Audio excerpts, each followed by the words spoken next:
नमस्कार। आकाशवाणी जयपुर अजमेर से प्रस्तुत हैं प्रादेशिक समाचार।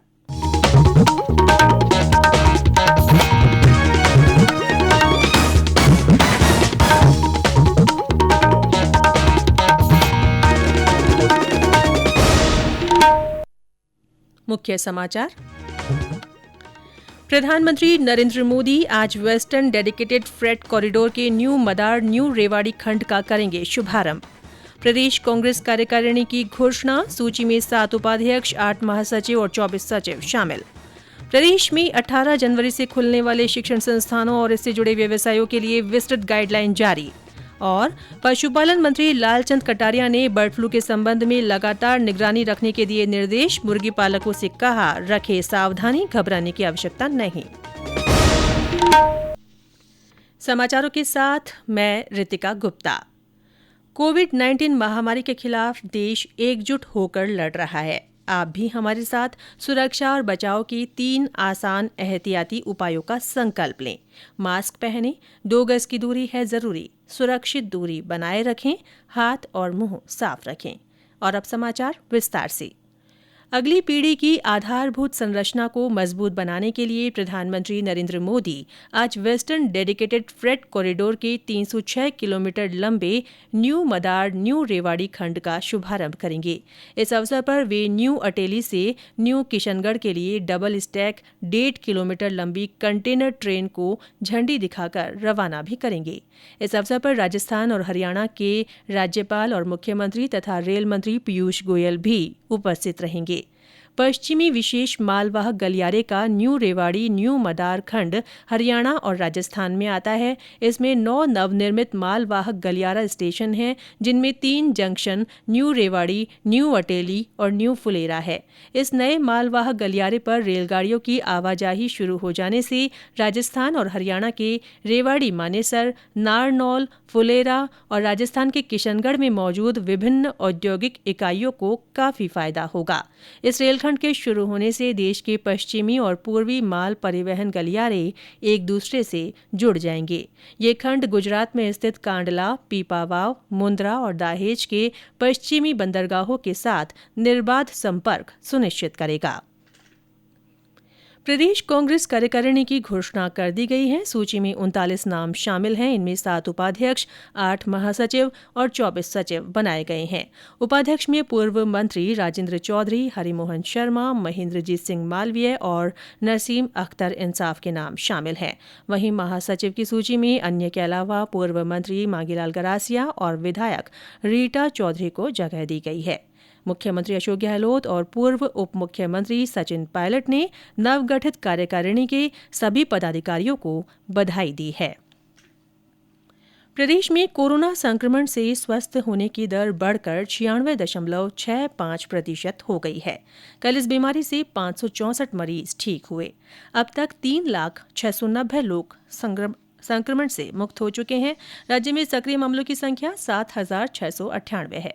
स्वास्थ्य विभाग के अनुसार राज्य में कल 436 नए मामलों की पुष्टि हुई। इनमें जयपुर में 72, जोधपुर में 53, कोटा और उदयपुर में 33, भीलवाड़ा में 27, डूंगरपुर में 25, अजमेर में 24, नागौर में 21, अलवर और राजसमंद में 19, झालावाड़ में 17, चित्तौड़गढ़ में 16, सिरोही में 12, पाली में 10, बांसवाड़ा में 6, धौलपुर और सीकर में 5, करौली, बीकानेर और बूंदी में 4, टोंक, बारां, हनुमानगढ़ और चूरू में 3, बाड़मेर, सवाईमाधोपुर, प्रतापगढ़, जैसलमेर, जालौर, श्रीगंगानगर और भरतपुर में 2 और दौसा में 1 व्यक्ति में कोरोना की पुष्टि हुई है।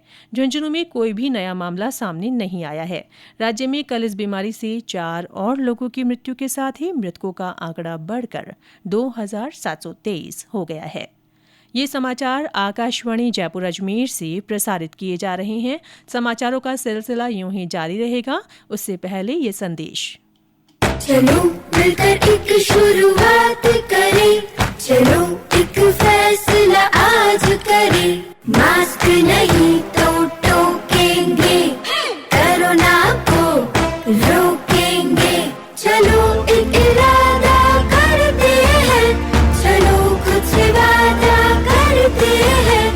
मास्क नहीं तो टोकेंगे, कोरोना को रोकेंगे।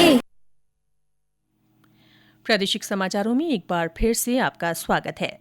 प्रदेश में 18 जनवरी से कक्षा 9वीं से 12वीं तक स्कूल और कोचिंग तथा अन्य शिक्षण संस्थान खोलने के राज्य सरकार के निर्देश के बाद गृह विभाग ने इस संबंध में विस्तृत गाइडलाइन और एसओपी जारी कर दी है। निर्देश में कहा गया है कि कक्षा 1 से 8वीं तक की नियमित कक्षा गतिविधियां आगामी आदेश तक बंद रहेंगी। शिक्षण संस्थानों में छात्रों की उपस्थिति पर जोर नहीं दिया जाएगा। इसमें माता पिता की सहमति होगी। संस्थानों को केंद्र और राज्य सरकार की ओर से जारी हेल्थ प्रोटोकॉल का ध्यान रखना होगा। कोचिंग संस्थानों में प्रदेश के बाहर से आने वाले विद्यार्थी को आने से 24 घंटे पहले कोरोना टेस्ट कराना अनिवार्य होगा। रिपोर्ट नेगेटिव आने पर ही संस्थान में प्रवेश की अनुमति दी जाएगी। केवल कंटेनमेंट जोन्स के बाहर ही विद्यार्थियों को कोचिंग संस्थान जाने की अनुमति होगी। ऑनलाइन शिक्षण को प्रोत्साहन दिया जाएगा। सभी कोचिंग संस्थानों में प्रवेश लेने वाले विद्यार्थियों के संबंध में सूचना नोडल अधिकारी को भेजी जाएगी। संस्थान अपने विद्यार्थी और स्टाफ की सुरक्षा के लिए आरोग्य सेतु ऐप इंस्टॉल और उपयोग करने के लिए प्रोत्साहित करेंगे। कोविड-19 दिशा निर्देशों का पालन करना अनिवार्य होगा। संस्थान द्वारा चलाए जा रहे हॉस्टल्स, पीजी और किराए के मकानों में भी कोरोना को लेकर आवश्यक व्यवस्थाएं सुनिश्चित की जाएंगी।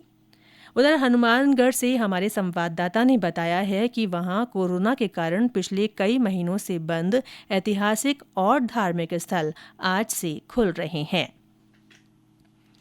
केंद्र सरकार की ओर से कोरोना के प्रति जागरूकता लाने के लिए जन आंदोलन चलाया जा रहा है। इसी के तहत आकाशवाणी जयपुर के समाचार बुलेटिनों में प्रसारित की जा रही विशेष श्रृंखला जनता का संदेश जनता के नाम के तहत सुनिए हमारे श्रोता का संदेश। ओम शांति। मैं माउंट आबू से ब्रह्मा कुमारी संस्था से बीके श्याम बोल रहा हूँ। कोरोना अभी खत्म नहीं हुआ है, हमें इससे लड़ते रहना है। इसलिए मास्क जरूर लगाए, फिजिकल डिस्टेंसिंग के नियमों का पालन करते रहे और साबुन से हाथ बार बार धोते रहे। जहाँ तक हो सके बिना काम के बाहर न जाए। मैं हठ योगा टीचर भी हूँ, इसलिए ये भी बताना चाहूँगा कि इस हठ योगा को अपने जीवन में जरूर अपनाए। करे योग, भगाए रोग। ओम शांति।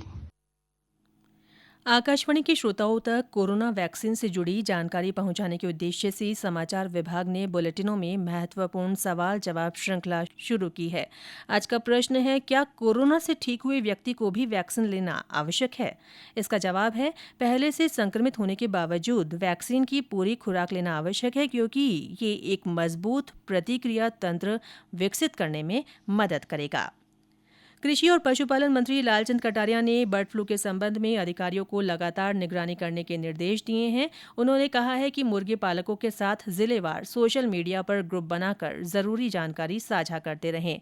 श्री कटारिया ने कल पशुपालन विभाग के संभागीय अतिरिक्त निदेशक, विभागीय जिला अधिकारियों और मुर्गी पालकों के साथ वीडियो कॉन्फ्रेंसिंग के माध्यम से संवाद किया। उन्होंने कहा कि सभी संभाग मुख्यालयों पर क्षेत्रीय पशु रोग निदान केंद्रों पर RT-PCR लैब और अजमेर में कुक्कुट रोग निदान प्रयोगशाला और पशु आहार परीक्षण प्रयोगशाला की स्थापना के प्रस्ताव भिजवाए जाए। श्री कटारिया ने मुर्गी पालकों से संवाद करते हुए कहा कि मुर्गियों में कहीं भी संक्रमण के संकेत नहीं मिले हैं, इसीलिए घबराने की आवश्यकता नहीं है और पूरी सावधानी रखें।